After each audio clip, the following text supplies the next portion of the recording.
नमो अरहन्ताणं नमो सिद्धाणं नमो आय्याणं नमो वज्रायाणं नमो लोये सर्वसाहुणं हे सुपञ्चनमो यारो सर्वपापप्रणाशनो मङ्गलाणं च सर्वेशं परमं भूरि मङ्गलं चत्वारिमङ्गलं अरहन्तामङ्गलं सिद्धामङ्गलं साहुमङ्गलं केवलीपण्डतोदमो मङ्गलं चत्वारिणो उत्तमा अरहन्तालो उत्तमा सिद्धालो उत्तमा साहुलो उत्तमा केवलीपण्डतोदमो उत्तमो चत्वारि शरणं प्रव्रजामि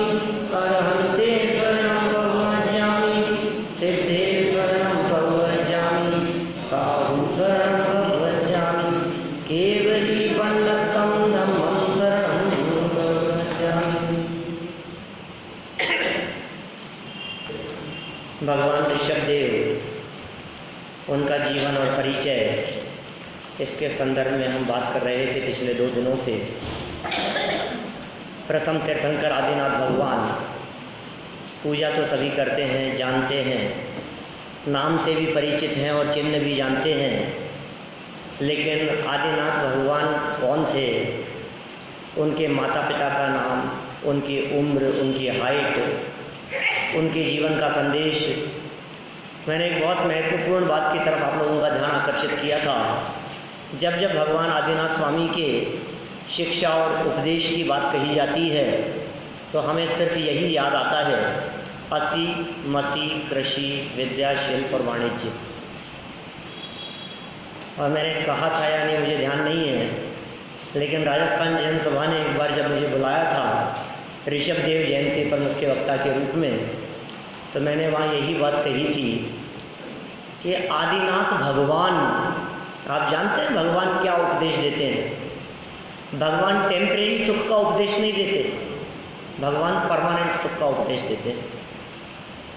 जिन्होंने पंचेंद्रीय विषय भोगों का त्याग किया हो वे भोगों का उपदेश नहीं दे सकते।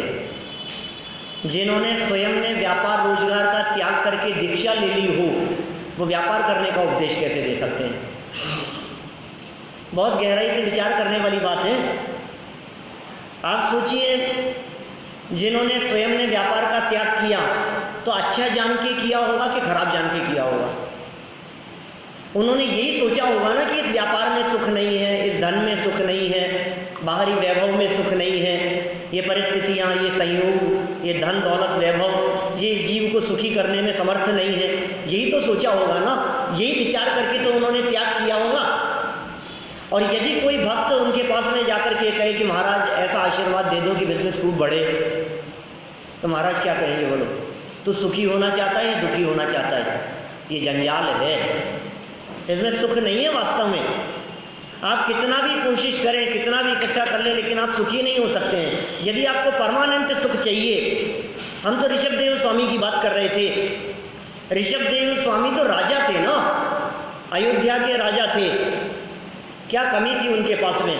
और ऋषभदेव स्वामी की तो हम क्या बात करें, आगे चलकर जब 16वें 17वें और 18वें तीर्थंकर की जब हम बात करते हैं तो वे 3 पद के धारी थे, चक्रवर्ती भी थे, कामदेव भी थे और तीर्थंकर भी थे।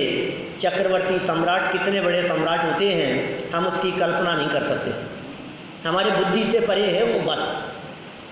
जिसे हम दुनिया कहते हैं ना, अमेरिका, लंदन, जापान, रूस, फ्रांस, अफ्रीका, ऑस्ट्रेलिया, ये सारे दिखाई देते हैं जितने भी क्षेत्र, यह सब चक्रवर्ती के राज्य में समुद्र में बूंद बराबर जगह है, इतनी सी जगह है। कितना बड़ा राज्य होता है चक्रवर्ती का, 6 खंड का अधिपति होता है, 5 मलेच्छ खंड और 1 आर्य खंड। ये आर्य खंड का बहुत छोटा सा हिस्सा है। माने वो चक्रवर्ती सम्राट होकर के भी 96,000 रानियाँ, 18 करोड़ घोड़े, 84 लाख हाथी, पूजाओं में पढ़ते हैं हम लोग रोजाना, प्रार्थनाओं में पढ़ते हैं, कथाओं कहानियों में पढ़ते हैं, वो सब छोड़ करके यदि उन्होंने दीक्षा ले ली, इसका मतलब इन सब बातों में सुख नहीं है। हम देवशास्त्र गुरु की पूजन करते हैं। जयमाला में मुनिराजों का स्वरूप बतलाने वाली जहाँ से पंक्तियाँ शुरू होती है उसकी पहली लाइन है, हे गुरुवर शाश्वत सुख दर्शक यह नग्न स्वरूप तुम्हारा है, जग की नश्वरता का सच्चा दिग्दर्शन करने वाला है। हे गुरुवर शाश्वत सुख दर्शक, कौन सा सुख? शाश्वत सुख। दर्शक माने दिखाने वाला, शाश्वत सुख को दिखाने वाला, शाश्वत सुख को करने वाला। हे मुनिराज, ये नग्न स्वरूप आपका है, जिस स्वरूप को देखने से पता लगता है कि सुखी होने के लिए कपड़ों की भी जरूरत नहीं है, सुखी होने के लिए धन और वैभव की जरूरत की कहाँ आवश्यकता हो सकती है। बहुमूल्य जगत का वैभव यह है, क्या हमको सुखी बना सकता, अरे पूर्णता पाने में क्या इसकी है आवश्यकता। पूर्णता की प्राप्ति करने में, मुक्ति की प्राप्ति करने में, परम सुख की प्राप्ति करने में, परमानेंट सुख की प्राप्ति करने में इसकी क्या आवश्यकता है। इसलिए ध्यान रखना, असी मसी कृषि विद्या शिल्प और वाणिज्य, ये जो उपदेश थे ये भगवान ऋषभदेव के उपदेश नहीं थे, ये राजा ऋषभदेव के उपदेश थे। फर्क समझ में आ रहा है दोनों में? जब वे राज्य करते थे, जब वे राजा अवस्था में थे, राजपाट करते थे, उस समय उन्होंने इन 6 बातों का ज्ञान जगत के जीवों को दिया। खेती करना सिखाया, व्यापार करना सिखाया, पढ़ना लिखना सिखाया, ब्रह्मी और सुंदरी को उन्होंने शिक्षा दी। ब्रह्मी लिपि जो है ये उनकी पुत्री ब्रह्मी के नाम से प्रसिद्ध हुई, जो ब्रह्मी लिपि कहलाई। हमने कहा था ना, ये जो हमारी लिपि है, जो भाषा है, ये देवनागरी कहलाती है। ये लिपि ब्रह्मी लिपि जो सबसे प्राचीन लिपि है इस दुनिया की, इस विश्व की सबसे प्राचीन लिपि ब्रह्मी लिपि, उसका उपदेश किसने दिया? ऋषभदेव स्वामी ने, राजा ऋषभदेव ने।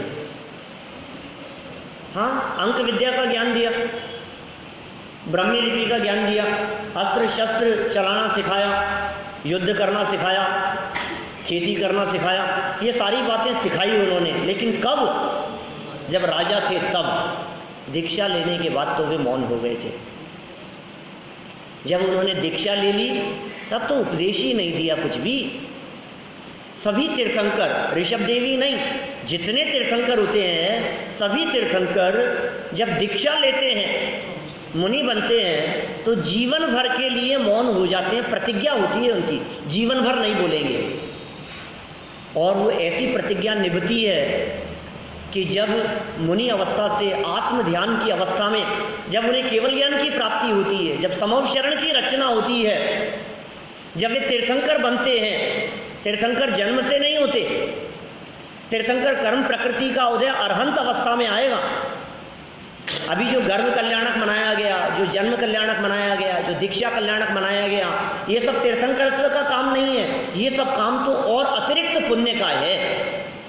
कई लोग पूछते हैं ऐसा कि साहब आप कहते हो समव शरण लगने पर तीर्थंकर बनेंगे, तो फिर तीर्थंकर के पंच कल्याणक, क्या गर्भ कल्याणक तीर्थंकरों का नहीं होता? क्या जन्म कल्याणक तीर्थंकरों का नहीं होता? हाँ, वे बाल तीर्थंकर हैं, तीर्थंकर नहीं, वे बाल तीर्थंकर हैं, उनका गर्भ कल्याणक मनाया जाता है। ये तीर्थंकर कर्म प्रकृति के उदय का काम भी नहीं है लक्ष्मी सिंह साहब, ये तीर्थंकर कर्म प्रकृति के उदय का काम नहीं है। जन्म समय में रत्न बरसते हैं, गर्भ में आने के 6 महीने पहले से रत्नों की बरसात, 9 महीने गर्भ अवस्था में, 15 महीने तक रत्नों की बरसात, ये तीर्थंकर कर्म का काम नहीं है बेटा। तीर्थंकर की परिभाषा जो हमने पढ़ी थी, क्या परिभाषा थी तीर्थंकर की? जो धर्म तीर्थ का उपदेश देते हैं, समव शरण आदि विभूति से युक्त होते हैं, और जिनके तीर्थंकर नाम कर्म नाम का महापुण्य का उदय होता है, उन्हें तीर्थंकर कहते हैं। तो समव शरण की रचना जब होगी तब बनेंगे तीर्थंकर। तो अभी तो गृहस्थ हैं, अभी तो बाल्य अवस्था है, अभी तो राजा हैं, अभी तो राजपाट किया, अभी तो पत्नियां थी उनकी, नंदा सुनंदा 2 पत्नियां थी, 101 पुत्र थे, 2 पुत्रियां थी। भरत और बाहुबली ऋषभदेव के ही पुत्र थे, लेकिन भगवान ऋषभदेव के नहीं, राजा ऋषभदेव के। ठीक है ना? उनका जन्म हुआ चैत्र कृष्ण नवमी के दिन तो भगवान का जन्म नहीं हुआ, बालक का जन्म हुआ था। बोलिए सर।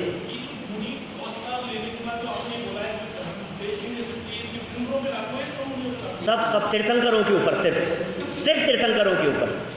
जितने तीर्थंकर बनने वाले जीव होते हैं, देखिए आप, ऐसी भावना तो बहुत थी कि जगत के जीवों का कल्याण हो, जगत के जीवों का उद्धार हो, सारे जगत के जीव इस शाश्वत सुख की बात को समझें, इस धर्म के मार्ग पर लगें, सच्चे सुख की प्राप्ति करें। भावना तो बहुत थी। तब तो तीर्थंकर कर्म प्रकृति बंधी थी उनके। 16 कारण भावना भाए, 16 कारण भावनाओं को भा करके तीर्थंकर कर्म प्रकृति उनके बंधी थी। लेकिन अभी क्या हुआ, दीक्षा लेने के बाद में भी इतने विरक्त हो गए, कुछ नहीं बोलना। फिर जैसे अरहंत अवस्था की प्राप्ति हुई, समव शरण की रचना हुई, अपने आप सर्वांग से वाणी निकलने लगी।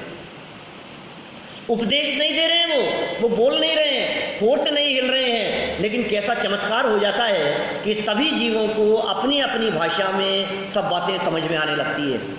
फिर उपदेश होता है। धर्म तीर्थ के प्रवर्तक हो गए वे। भगवान कुछ देते हैं कि नहीं देते हैं जगत के जीवों को? देते हैं या नहीं देते हैं? क्या देते हैं? धन देते हैं, बिजनेस चला देते हैं, तबीयत ठीक हो जाती है। जग को दे दी जग की निधियां, जग को दे दी जग की निधियां। और क्या कह रहे हैं यहाँ? मुक्ति के मार्ग का उपदेश देते हैं, सच्चे सुख का मार्ग बता देते हैं, शाश्वत सुख का मार्ग बतला देते हैं। ये जीव तुम सुखी कैसे हो सकते हो? ये मार्ग यदि किसी ने बतलाया है इस युग में सबसे पहले, तो वे ऋषभदेव स्वामी। अलग अलग नामों से पुकारा जाता है। ब्रह्मा कहो, विष्णु कहो, महेश कहो, शिव कहो, शंकर कहो, हमें क्या फर्क पड़ता है? बुद्ध वीर जिन हरिहर ब्रह्मा, या उसको स्वाधीन कहो, कुछ भी नाम में कोई फर्क नहीं पड़ता है। लेकिन शर्त क्या है? जिसने राग द्वेष कामादिक। अब ये लाइन तो भूल जाओ आप, हैं? और फिर कहोगे साहब हम तो सब भगवान एक जैसे हैं कि नहीं भाई। कौन? जिसने राग जीत लिया हो, जिसने द्वेष जीत लिया हो। अरे जिसने राग जीत लिया, आप कल्पना करना, जिसने राग जीत लिया उसका भक्तों के प्रति राग कैसे हो सकता है? वे वीतरागी हैं हमारे भगवान। किसी भी जैन मंदिर में, हो सकता है शायद मैंने पहले कही हुई ये बात, किसी भी जैन मंदिर में एक भी तीर्थंकर, एक भी परमात्मा, एक भी भगवान की प्रतिमा आशीर्वाद की मुद्रा में नहीं मिलेगी आपको। बोलो सर दीपांशु, सही कह रहा हूँ ना? कोई भगवान जैन मंदिर में दिखाओ तो सही, आदिनाथ भगवान की कोई प्रतिमा ऐसी कि भक्त आया है हम इसको आशीर्वाद दे दें। कैसे बैठते हैं हमारे भगवान? हाथ पे हाथ धर के। जरा विचार करो, सारी जैन प्रतिमाएं, इतने तीर्थ क्षेत्र, इतने मंदिर, हजारों मंदिर हैं पूरी दुनिया में, दिगंबर जैन मंदिरों की बात करता हूँ, एक भी भगवान ऐसे नहीं मिलेंगे जो आशीर्वाद की मुद्रा में हो। एक भी प्रतिमा ऐसी नहीं मिलेगी जो कपड़े पहने हुए हों। एक भी भगवान ऐसे नहीं मिलेंगे जो अस्त्र शस्त्र जिनके साथ में हो। आदिनाथ भगवान की ऐसी प्रतिमा आपको कहीं नहीं मिलेगी जहाँ एक तरफ उनकी एक पत्नी बैठी हो नंदा, दूसरी तरफ बैठी हो दूसरी पत्नी सुनंदा, सर पे मुकुट लगा हुआ हो। नहीं, राजा थे ना वे, राजा ऋषभदेव थे ना। ध्यान रखना, हम राजा ऋषभदेव के पुजारी नहीं हैं, हम राजा ऋषभदेव के भक्त नहीं हैं, हम भगवान ऋषभदेव के भक्त हैं। राजपाट हमारा आदर्श नहीं है। जिन मंदिर में वे प्रतिमाएं नहीं होती हैं, जो प्रतिमाएं हमारी आदर्श नहीं हो, वे प्रतिमाएं होंगी जो हमारा आदर्श है, जिनको देख करके हमें वीतरागता दिखती है, जिनको देख करके हमें संयम की प्रेरणा मिलती है, जिनको देख करके हमारे को सुखी होने का मार्ग मिलता है। शांत मुद्रा, शांत छवि, कुछ भी नहीं है फिर भी अनंत सुखी है। ये क्या गजब है स्वरूप बोलो। ये बात, ये मार्ग जो ऋषभदेव स्वामी ने स्वयं ने अपनाया, जगत के जीवों को वही मार्ग बतला दिया। बुद्धस्त्वमेव विबुधार्चित बुद्धिबोधात् त्वं शंकरोऽसि भुवनत्रय शंकरत्वात् धातासि धीर शिवमार्ग विधिर्विधानात् व्यक्तं त्वमेव भगवन् पुरुषोत्तमोऽसि। 4 लाइनों में 4 नाम दे दिए। आदिनाथ भगवान की स्तुति है भक्तामर स्तोत्र। आदिनाथ भगवान की स्तुति करते हुए क्या कह दिया मानतंग स्वामी ने? हे आदिनाथ भगवान, आप ही बुद्ध हो। कैसा बुद्ध? कौन बुद्ध? आप ही ब्रह्मा हो, आप ही शंकर हो, आप ही पुरुषोत्तम हो, आप ही नारायण हो। क्या कह रहे हैं? आप ही नारायण हैं, आप ही बुद्ध हैं, आप ही ब्रह्मा हैं, आप ही शंकर हैं। समझ में नहीं आई? ये बतलाते हैं ना आपको, नामों की सार्थकता बतलाते हैं। बाल तीर्थंकर जब उसके जन्माभिषेक के लिए सुमेरु पर्वत की पांडुक शिला पर ले जाते हैं, 1008 कलशों से सौधर्म ईशान इंद्रों के माध्यम से जब उनका जन्माभिषेक किया जाता है तो इंद्र 1008 नामों से उनकी स्तुति करता है, 1008 नामों से, और सभी नाम सार्थक नाम होते हैं। नाम में क्या फर्क पड़ता है? बुद्ध क्यों हो आप? बुद्धस्त्वम एव। अरे जगत में जिन बुद्ध की कल्पना की जाती है वे नहीं, हे आदिनाथ भगवान, सच में तो आप बुद्ध हैं। कि क्यों? बुद्धस्त्वम एव। क्यों हो आप? विबुधार्चित बुद्धि बोधात। अरे बृहस्पतियों के माध्यम से जिनकी बुद्धि की पूजा की जाती है, वास्तव में बुद्ध तो वे हैं। त्वं शंकरोसि भुवनत्रय शंकरत्वात्। आप शंकर हो। कौन शंकर? कैसे शंकर? शंकरत्वात्, शांति करने वाले होने से, तीनों लोकों में शांति उत्पन्न करने वाले होने से हे आदिनाथ भगवान आप ही शंकर हैं। तीनों लोकों में शांति करने वाले हैं। जन्म होते ही क्षण मात्र के लिए तीनों लोकों में शांति होती है, और इनके बताए हुए मार्ग पर जो चलें, इनके उपदेश को जो स्वीकार करें, उनके जीवन में शांति हुए बिना रहती नहीं। आप ही शंकर हैं, तीनों लोकों में शांति करने वाले होने से। और विधाता, धाता सिद्धीर शिव मार्ग विधिर विधानात्। आप ही विधाता हैं, ब्रह्मा हैं। जैसा ब्रह्मा तो नहीं। आप जानते हैं ब्रह्मा कौन है? जगत में ऐसा कहा जाता है कि ब्रह्मा वे हैं जिन्होंने सृष्टि को बनाया है, जिन्होंने दुनिया को बनाया है। विधाता, निर्माता, बनाने वाले, दुनिया को बनाने वाले। तो हे आदिनाथ भगवान आप विधाता हैं क्या? आपने बनाया है क्या दुनिया को? जैन दर्शन के हिसाब से इस दुनिया को किसी ने नहीं बनाया है, ये अनादि से है और अनंत काल तक रहेगी। इस दुनिया को बनाने वाला कोई नहीं है। आगे चर्चा करेंगे अपन, कुछ दिनों बाद चर्चा आएगी, द्रव्य गुण पर्याय, विश्व, विश्व किसका नाम है, क्या स्वरूप है, ये सब बातें अपन फिर उस समय करेंगे विस्तार से। विधाता क्यों है आदिनाथ भगवान आप? शिव मार्ग विधिर विधानात्। कैसे सुंदर प्रयोग किए हैं मानभंगाचार्य ने।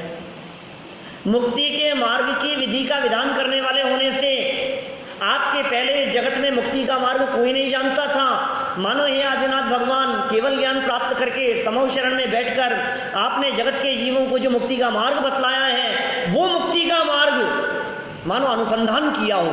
उसके पहले तो लोग नहीं जानते थे आहार कैसे दिया जाता है, उसके पहले नहीं जानते थे दिगंबर मुनि क्या होते हैं, उसके पहले नहीं जानते थे ये साधना क्या होती है, कुछ नहीं जानता था कोई भी। ऋषभ देव ने तीर्थंकर बनने के बाद सबसे पहले उपदेश दिया, और फिर उनके उपदेश को सुनकर उनसे पहले कौन कौन मोक्ष चले गए? सबसे पहले मोक्ष जाने वालों में किसका नाम? अनंत वीर्य। और कौन गए उनसे पहले मोक्ष? बाहुबली। क्या भगवान बाहुबली ऋषभ देव के पुत्र थे? क्या राजा ऋषभ देव के पुत्र थे, उन्हीं के बेटे थे, लेकिन उनसे पहले मोक्ष चले गए। मुनि कौन बना था सबसे पहले? ऋषभ देव। केवल ज्ञान किसे प्राप्त हुआ था सबसे पहले? ऋषभ देव को। उपदेश हुआ सबसे पहले ऋषभ देव का, लेकिन उनके उपदेश को सुनकर उनका उपदेश तो चलता रहा। क्या उपदेश दिया होगा जी उन्होंने वहां समूह शरण में बैठकर? यही 6 बातें। ये तो पुरानी बातें हो गई। अब तो उन्होंने मुक्ति के मार्ग का उपदेश दिया, अब तो उन्होंने वस्तु व्यवस्था बतलाई, अब तो उन्होंने द्रव्य गुण पर्याय की बात कही, अब तो उन्होंने आत्मा परमात्मा की चर्चा की, 6 द्रव्य की बात कही, 7 तत्व की बात कही, वस्तु स्वरूप की बात कही। ये जीव मोक्ष के मार्ग में कैसे गमन कर सकता है, ये जीव कैसे मुक्ति की प्राप्ति कर सकता है, ये बात ऋषभ देव स्वामी ने वहाँ समूह शरण में बैठकर कही। हजारों लाखों लोग उनकी दिव्य ध्वनि को सुनकर, उनके उपदेश को सुनकर मोक्ष मार्गी हो गए। देखो भाई, समझने की पात्रता होती है तो जीव समझते हैं, और समझने की पात्रता नहीं होती है तो आप वर्षों तक कहते रहो, समझाते रहो, लेकिन नहीं समझेगा तो नहीं समझेगा।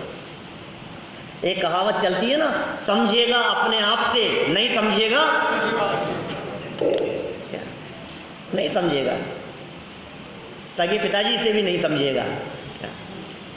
और जीवन भर उपदेश देते रहे पिताजी, नहीं समझने की पात्रता हो तो नहीं समझ में आए, और जब समझने का काल आता है तो पिताजी नहीं रहे और समझ में आ गई, बोलो समझाने वाला कोई नहीं है और समझ में आ गई, ऐसा स्वरूप है। मैं किसकी बात कर रहा हूँ यहाँ? आदिनाथ भगवान के स्वरूप की चर्चा चल रही है। आदिनाथ भगवान के बारे में बतला रहे हैं, यहाँ राजा ऋषभदेव वाला पाठ पढ़ रहे हैं। सोचा तो था इसके आगे बढ़ेंगे आज, लेकिन पता नहीं, अभी ऋषभदेव के संदर्भ में ही शायद ये आज की चर्चा होने का काल दिखता है। फिर भी मन तो ये है, देखो पूरी करके अपन आगे बढ़ते हैं। मैं क्या बतलाना चाह रहा हूँ ऋषभदेव की फैमिली के बारे में। ऋषभदेव की फैमिली, परिचय। ऋषभदेव के बेटों का तो हमें पता है, 2 के नाम हमारे को पता है, औरों के भी नाम पता है। ऋषभदेव के प्रथम बेटे थे जो प्रथम गणधर बने, वृषभसेन। वृषभसेन प्रथम गणधर थे, ऋषभदेव के बेटे थे पहले गणधर, उनके समूह शरण में अनंतवीर आदि के नाम तो हमने बतलाए ही हैं। और भी थे, 101 बेटे थे ना उनके, भरत और बाहुबली उन्हीं के बेटे थे। अब देखो फैमिली कितनी अच्छी है। लेकिन ऋषभदेव का एक जो पोता था ना, भरत जी का एक बेटा, नाम था उसका मारीची। क्या है, ध्यान रखना नाम क्या था मास्टर साहब? मारीची नाम था। किसका पोता था? ऋषभदेव का। और बेटा किसका था? भरत जी का। पता है उसने क्या किया? तो उस मारीची ने भगवान ऋषभदेव के समूह शरण में बैठा था, उनका उपदेश सुन रहा था। वहाँ कुछ चर्चा चली, किसी ने प्रश्न किया कि आप जैसे तीर्थंकर बने हैं, इस युग में प्रथम तीर्थंकर हुए हैं, क्या इतनी बड़ी सभा में यहाँ बैठे हुए लोगों में कोई ऐसा भी व्यक्ति हो सकता है क्या कि जो आपके जैसा ही तीर्थंकर बनेगा? समूह शरण में ऐसा प्रश्न खड़ा हो गया। आप जानते हैं ना समूह शरण की विशेषता, जो भी व्यक्ति प्रश्न पूछे उसका समाधान अपने आप हो जाता है भगवान की वाणी के माध्यम से। सबको अपनी अपनी लैंग्वेज में ऑटोमेटिक समझ में आने लगता है। 700 तो लघु भाषा और 18 महाभाषा, इस तरह 718 भाषाओं में गौरव जी ट्रांसलेट हो जाती है अपने आप भगवान की दिव्य ध्वनि। तिर्यंच अपनी भाषा में समझते हैं, गाय भैंस कुत्ता बिल्ली सब अपनी अपनी भाषा में समझते हैं, देवगति के जीव अपनी भाषा में समझते हैं, मनुष्य सब अपनी अपनी भाषाओं में समझते हैं। उपदेश में क्या बात आई कि हाँ, यहाँ सभा में बैठा हुआ एक पात्र जीव है। कौन? क्या नाम है उसका? मारीची। वो 24वां तीर्थंकर भगवान महावीर बनेगा। क्या कहा? कौन सा जीव था वो? मारीची का जीव। वो क्या बना भविष्य में? महावीर भगवान 24वें तीर्थंकर। माने महावीर भगवान की पास्ट लाइफ की बात कर रहे हैं अपन, महावीर भगवान के अतीत की बात कर रहे हैं, महावीर भगवान के पिछले भवों की बात कर रहे हैं। तो बहुत सालों पहले, मतलब हम कल्पना नहीं कर सकते कितनी पुरानी बात है, क्योंकि कोड़ा कोड़ी सागर पुरानी बात है। अभी मैं वो सागर के चक्कर में नहीं उलझाना चाहता आप लोगों को, बेसिक जैन धर्म सिखाना चाहता हूँ क्या है, मूल बातें समझ लो आप। माने देखिए आप, वो महावीर स्वामी का जीव कितने समय पहले ऋषभदेव का पोता था, मारीच उसका नाम था। फिर क्या हुआ? जैसे ही उसने उपदेश में ये बात सुनी कि 24वां तीर्थंकर बनेगा, फिर क्या हुआ जी? समूह शरण से बाहर आ गए भाई साहब। उपदेश सुनते सुनते दिमाग फिर गया, 24वां तीर्थंकर कब बनाएंगे मेरे को भगवान? बाहर निकल करके आ गया, और बाहर निकल करके आने के बाद में विरोध करने लगा। किसका? आदिनाथ भगवान का। उन्हीं का पोता अंदर जाने वाले लोगों को रोकने लगा दरवाजे पर खड़ा होकर के। अरे बाबा क्या बतलाएंगे बूढ़े बाबा, मैं बताता हूँ धर्म कैसे होता है। ये मुझे 24वां तीर्थंकर बनाएंगे, इतने लंबे समय बाद भगवान बनने की बात कहेंगे, मैं तो अभी बनूंगा। कौन था वो? 24वां तीर्थंकर बनने की पात्रता जिसमें थी। देखो आप, ऋषभदेव जैसे समझाने वाले, समोच्चरण लगा हुआ है। हजारों लाखों जीव जिन ऋषभ देव परमात्मा का उपदेश सुन करके भगवान बन जाएंगे, दीक्षा ले लेंगे, मुनिव्रत अंगीकार करेंगे, केवल ज्ञान की प्राप्ति करेंगे, अरहंत और सिद्ध बन जाएंगे, उन्हीं के उपदेश को सुनकर जिसकी होनहार खोटी है उसका क्या हुआ? बाहर निकल गया। अब इसका फैमिली बैकग्राउंड बतलाओ।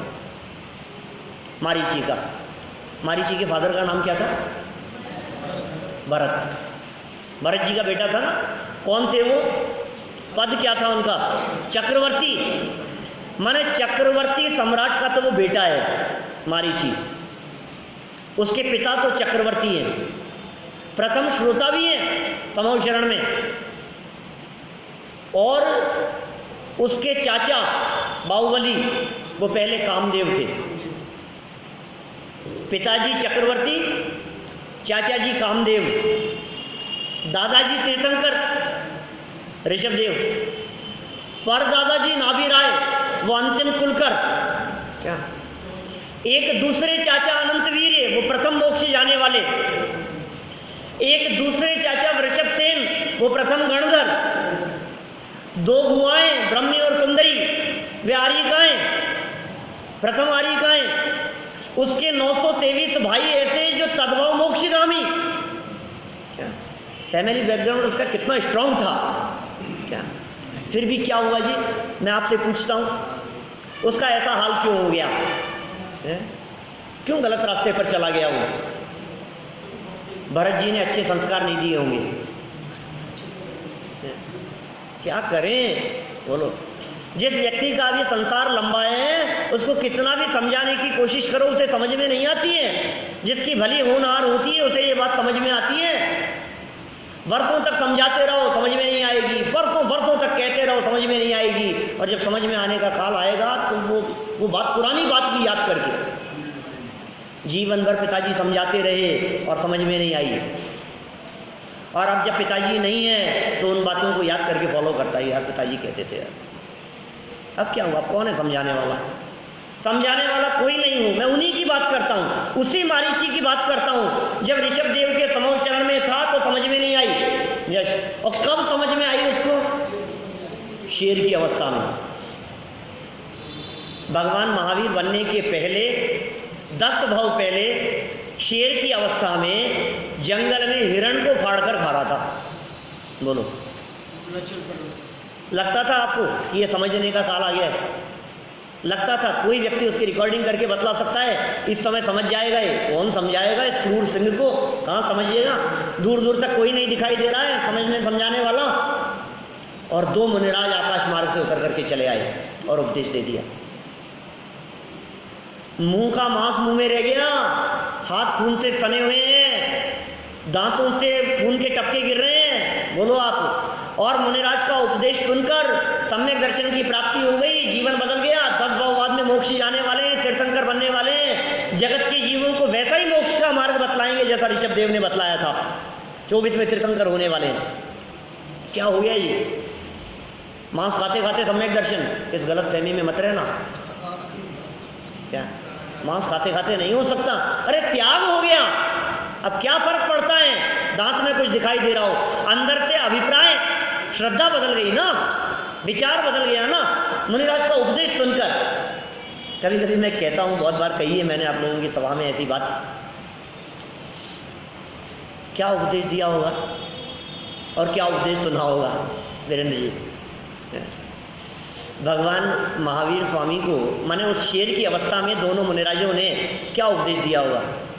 बोलो विकास जी, लगता है कोई उपदेश? क्या पता नहीं क्या कहा होगा। अच्छा, मैं दूसरा समस्या रखता हूँ। मुनिराज शेर को उपदेश देने के लिए पहले शेर की लैंग्वेज सीख के आए होंगे, या शेर मुनिराज की लैंग्वेज समझता होगा? नहीं, ऐसा तो नहीं होता, क्योंकि तीर्थंकरों की बात है वो। तो मुनिराज की भाषा ऐसी थोड़ी ना होती है कि कोई भी समझ ले। ऑटोमेटिक ट्रांसलेशन की फैसिलिटी सिर्फ तीर्थंकरों के समोच्चरण में ही है। क्या हुआ? देखो, मुनिराज शेर की भाषा में नहीं बोले और शेर मुनिराज की भाषा नहीं समझता, लेकिन एक वाक्य मैंने थोड़े दिन पहले भी कहा था आपको, मौन की भाषा शब्दों की भाषा से किसी रूप में कम नहीं होती। मौन की भाषा, जो भी उपदेश दिया होगा मुनिराज को भाव आया होगा, लेकिन शेर को इतना समझ में आ गया, क्या समझ में आ गया, हे गुरुवर शाश्वत सुख दर्शक ये है नग्न स्वरूप तुम्हारा है। बोलो, शेर को इतनी बात तो समझ में आ रही थी कि मैंने अपनी लाइफ में आज तक कभी किसी को ऐसी शांत अवस्था में नहीं देखा, आज तक मैंने कभी किसी को मेरी तरफ चल के आते हुए नहीं देखा, आज तक कभी मैंने किसी को अपनी पूरी जिंदगी में, शेर ने देखा होगा जब भी किसी को देखा भागते दौड़ते देखा है, जहाँ जाता है गांव के गांव खाली हो जाते हैं, जंगल में जिसकी तरफ भागता है वो सारे भागने लगते हैं, कौन आए शेर के पास में, ऐसा हुआ है आज तक कभी? ये कैसा प्रसंग बन गया है, ये कौन लोग हैं ये, इनको मौत से डर नहीं लगता है? देखो आप माइंड तो काम करेगा ना, सैनी पंचेंद्रिय है शेर भी, गाय भैंस कुत्ता बिल्ली सब सैनी पंचेंद्रिय है, सब बुद्धि है सबके पास में, अच्छा बुरा वो भी पहचानते हैं। एक कुत्ता, आप रोटी डालिए कुत्ते को आपने, वो वहीं आपके पास में बैठ करके खाता है, और आपका ध्यान इधर उधर था, वो चुपचाप उठा करके ले गया तो छिप करके बैठ के खाता है।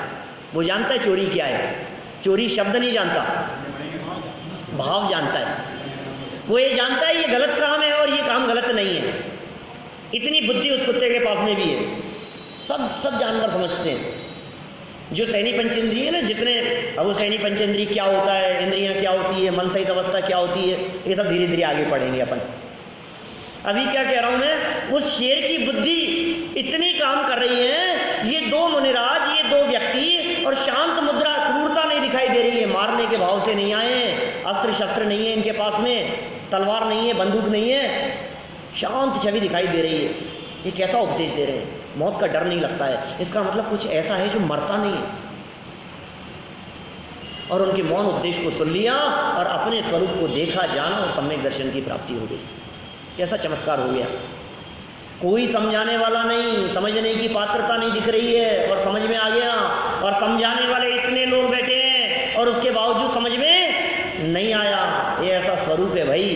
क्या मुक्ति के मार्ग का उपदेश दिया ऋषभ देव स्वामी ने समूह शरण में बैठकर। उम्र कितनी थी?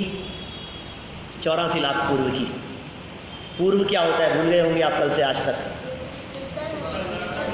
कितना होता है पूर्व?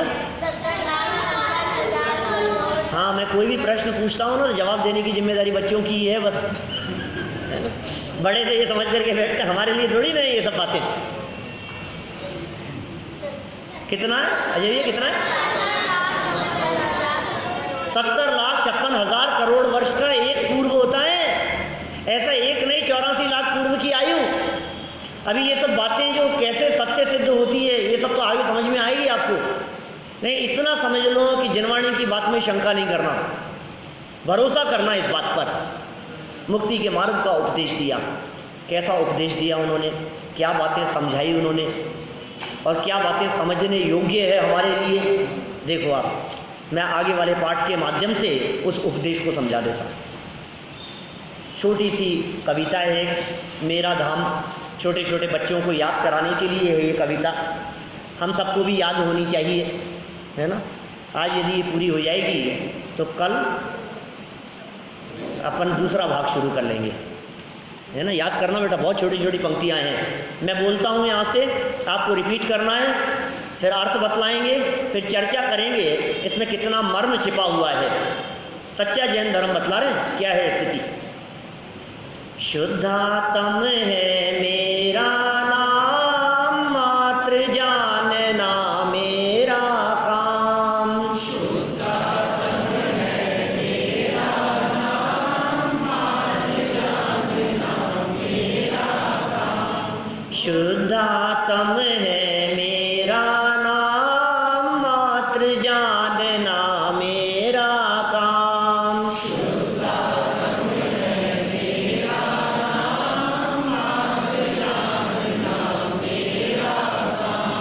मुक्तिपुरी है मेरा धाम, मिलता जहाँ पूर्ण विश्राम। मुक्तिपुरी है मेरा धाम,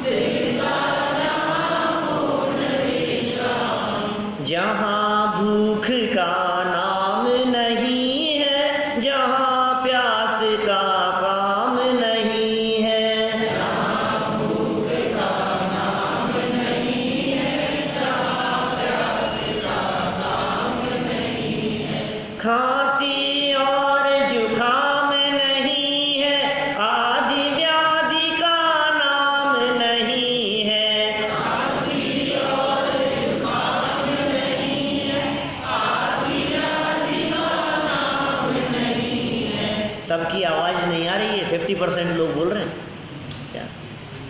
क्या है स्थिति? सत शिव सुंदर मेरा धाम, शुद्धात्म है मेरा नाम। सत शिव सुंदर मेरा धाम, शुद्धात्म है मेरा नाम। शुद्धात्म है मेरा नाम, मात्र जानना मेरा काम। शुद्धात्म है मेरा नाम, मात्र जानना मेरा काम। स्वपर वेद विज्ञान करेंगे, निज आत्म का ध्यान धरेंगे। स्वपर वेद विज्ञान करेंगे, निज आत्म का ध्यान धरेंगे। राग द्वेष का त्याग करेंगे, चिदानंद रस पान करेंगे। राग द्वेष का त्याग करेंगे, चिदानंद रस पान करेंगे। सब सुखदाता मेरा धाम, शुद्धात्म है मेरा नाम। सब सुखदाता मेरा धाम, शुद्धात्म है मेरा नाम। शुद्धात्म है मेरा नाम, मात्र जानना मेरा काम। शुद्धात्म है मेरा नाम, मात्र जानना मेरा काम। समझ में आया क्या कुछ? हो सकता है नए लोगों को नहीं समझ में आया हो, लेकिन हमारी प्रवचन सभा के पुराने लोगों को तो सबको बात ख्याल में आई ही होगी। असली नाम क्या है भैया? राम, श्याम, महेश, रमेश, सुरेश, अजय जी, अभय जी, बोलो क्या नाम है? शुद्धात्म है असली नाम। अरे असली नाम की बात चल रही है। ये नाम तो टेम्परेरी नाम है, ये नाम परमानेंट नहीं है। जो नाम से जगत के लोग पुकारते हैं, ये कोई परमानेंट नाम थोड़ी ना है। मेरे नाम की बात चल रही है, मेरे नाम की। और मैं कौन हूँ? मैं शरीर नहीं हूँ, मैं आत्मा हूँ। जीव अजीव वाला पाठ ध्यान आता है ना? मैं शरीर हूँ या आत्मा हूँ? मैं आत्मा हूँ, ये शरीर नहीं। इस शरीर में रहने वाला एक और तत्व है, वो तत्व कोई और नहीं, वो मैं हूँ जो इस शरीर में है, शरीर में नहीं। इस शरीर का नाम जगत के लोग भले ही संजीव गोधा कह करके पुकारें, कोई फर्क नहीं पड़ता। लेकिन असली नाम, अरे ये नाम कब रखा था?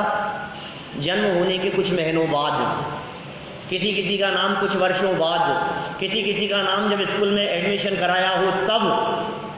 बोलो, जन्म होने के 4 दिन बाद जन्म हो गया, अब पूछते हैं अच्छा नाम बतलाओ ना, कोई अच्छा नाम तो बताओ। अच्छे नाम की बात नहीं है, काम अच्छा होना चाहिए। नाम अच्छा के काम अच्छा। काम अच्छा होगा तो नाम अच्छा होगा, और काम अच्छा नहीं होगा तो नाम भी अच्छा नहीं होगा। समझ में आ रही है बात? काम अच्छा कैसा होना है? देखो, नाम खराब होता है क्योंकि काम खराब किया। नाम में कुछ अच्छा बुरा नहीं होता। कई लोग पूछते हैं, पंडित जी कोई अच्छा नाम बताओ ना बेटे के लिए। क्या नाम पूछने लगे? हमने कई नाम बतलाए, ये तो कोई नया बतलाओ, ऐसा किसी का नहीं हो, ऐसा नाम बतलाओ। हमने कहा रावण रख लो। कि क्यों? किसी का नहीं मिलेगा सर। अब अपने यहाँ इंडिया में तो किसी का नाम रावण नहीं मिलेगा। बहुत अच्छा है, यूनिक है, हजारों सालों में किसी का नाम नहीं था। अरे नहीं क्या बात करते हो आप? रावण की बात कर रहे हो। क्यों क्यों क्या हुआ? कि काम अच्छा नहीं था इसलिए नाम अच्छा नहीं है। समझ में आ रही है ना बात? माने नाम क्यों खराब हो गया? मैं आपसे पूछता हूँ, रावण के माँ बाप ने उसका नाम रावण रखा था तो अच्छा समझ के रखा था कि खराब समझ के? अच्छा समझ के रखा था ना। लेकिन इस बाहरी नाम में कुछ दम नहीं है। हम किसी व्यक्ति को जिस नाम से पुकारते हैं, ये तो इस जन्म का नाम है, लेकिन इस जन्म के पहले भी मैं था और इस जन्म के बाद में भी मैं रहने वाला हूँ। मेरा नाम क्या है? शुद्धात्म है मेरा नाम। सबका नाम शुद्धात्म है। हम आत्मा है, ये असली नाम है हमारा। काम क्या है? मात्र जानना। जानना ही हमारा काम है। इतनी सुंदर कविता है, 8 लाइनें हैं इसमें, 8-10 लाइनें जो भी है, इतनी सुंदर है कि एक एक लाइन पर एक एक दिन चर्चा की जाए, इतनी सुंदर है चर्चा। लेकिन मुझे मालूम है हम लोग यहाँ जो एक अभियान लेकर के चल रहे हैं, ये है प्रारंभिक जैन धर्म, है ना। जैन धर्म के बेसिक सीख लें एक बार, हम गहराई से समझ लें कि जैन धर्म क्या है, जैन धर्म किसका नाम है, जैन धर्म का स्वरूप क्या है। तो इतनी डिटेल की ज़रूरत नहीं है। और फिर सारे जनागम में यही तो बातें हैं, तुम कौन हो, तुम्हारा क्या स्वरूप है, ज्ञान स्वरूपी जीव, सारे जनागम में यही तो बातें हैं। तो आगे चल कर के ये सब बातें पढ़ेंगे। मेरा नाम शुद्धात्मा है, काम क्या है, आपका काम क्या है वैसे, फर्नीचर का, आपका क्या काम है, ज्वेलरी का, आपका क्या काम है, ये साहब हम तो टीचर थे, आपका क्या काम है साहब, बिजनेस है, आप साहब बैंक में, आपका काम साहब इलेक्ट्रिक शॉप है, क्या क्या क्या काम है आपका, चावड़ा जी कपड़े का काम है, क्या काम है अपना। भाई साहब मात्र जानना मेरा काम, बिजनेस करते नहीं हो, तुम्हारे चलाने से चलता नहीं है। जगत में भले ही हमारे को ऐसा दिखाई दे, आप लोगों का क्या काम है, खाना बनाना, रोटी पकाना, सब्जी बनाना, घर की साफ सफाई करना, ये अपने काम है। ये सब काम होते हैं, ये सब काम किए जाते हैं, लेकिन इन सब कार्यों के करते हुए भी असली काम है मात्र जानना।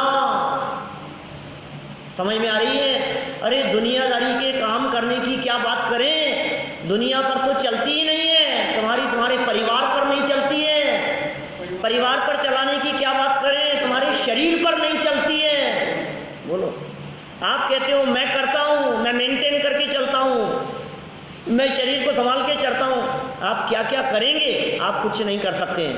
आपका काम मात्र ज्ञाता दृष्टा है। पुण्य पाप कर्म के उदय जन्य परिस्थितियाँ बनती है, विकल्प आते हैं, वो एक अलग काम है, लेकिन फिर भी जानना आपका काम है। जो ज्ञाता दृष्टा रहते हैं वे भगवान बन जाते हैं। अरे करने धरने का काम नौकरों का होता है, जिनको कुछ करना है वे नौकर हैं, और जिन्हें कुछ नहीं करना है वे मालिक हैं, वे राजा हैं, वे सम्राट हैं, वे महाराज हैं। बोलो, चक्रवर्ती सम्राट 96,000 महल, उसके कितना विकल्प आता होगा। सुबह उठती पहले कि यार साफ सफाई करनी है, झाड़ू लगानी है, आता है कोई विकल्प? जिसे कोई विकल्प नहीं है करने धरने का, वे महाराज हैं, ज्ञाता दृष्टा। भगवान कितना काम करते हैं, कुछ नहीं करते, लोकालोक के ज्ञाता दृष्टाएं, सकल ये ज्ञायक ऐसे हैं भगवान, सारे जगत को जानने वाले हैं। जिसने राग द्वेष काम आदि जीते, फिर क्या कहा, सब जग जान लिया, सब जानते हैं भगवान। भगवान के ज्ञान से कोई बात छिपी हुई नहीं है। और मेरा स्वरूप भी क्या है, जानना। वे ज़्यादा जानते हैं, हम थोड़ा बहुत जानते हैं। मेरा धाम कौन सा है, मुक्तिपुरी, ये मेरा धाम है। मोक्ष अवस्था वो मेरा स्थान है। कितने घर बदले हमने आज तक, घर बदलते रहे, कभी मनुष्य बन गए, कभी त्रियंश बन गए, कभी देवगति में चले गए, कभी हाथी बन गए, कभी घोड़ा बन गए, कभी बैल बन गए, कभी कुत्ता बिल्ली हो गए, कभी पशु पक्षियों में भटकते रहे, कभी नरक में चले गए, कभी राजा महाराजा बन गए, कभी मिनिस्टर हो गए, अलग अलग पदवियों को धारण करते रहे। जन्म जन्मांतरों में क्या क्या नहीं किया हमने। मैंने वो रहस्यपूर्ण चिट्ठी पर प्रवचन करते समय एक दिन आपको रत्नकरण श्रावकाचार्य की पंक्तियां खोल करके बताई थी, ध्यान आ रही है? 52 नंबर पेज, रत्नकरण श्रावकाचार्य खोल करके देखना, वापस पढ़ना। क्या क्या नहीं बना तू अतीत काल में, तुझे अंदाजा है?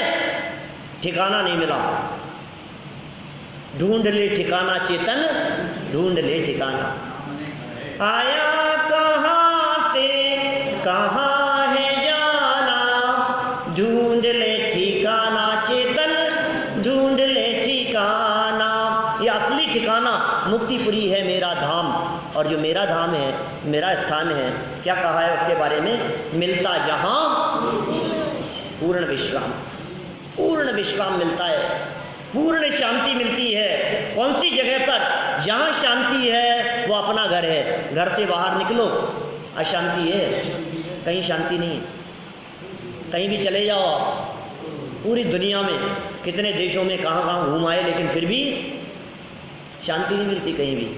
ऐसे लगता है अब तो चलो, अब कब घर चलें, वापस लौट चलो अपने घर की तरफ। ये कह रहे हैं यहाँ मुक्तिपुरी है मेरा धाम, धाम मतलब निवास स्थान, मिलता जहाँ पूर्ण विश्राम, वहीं पूर्ण शांति मिलती है।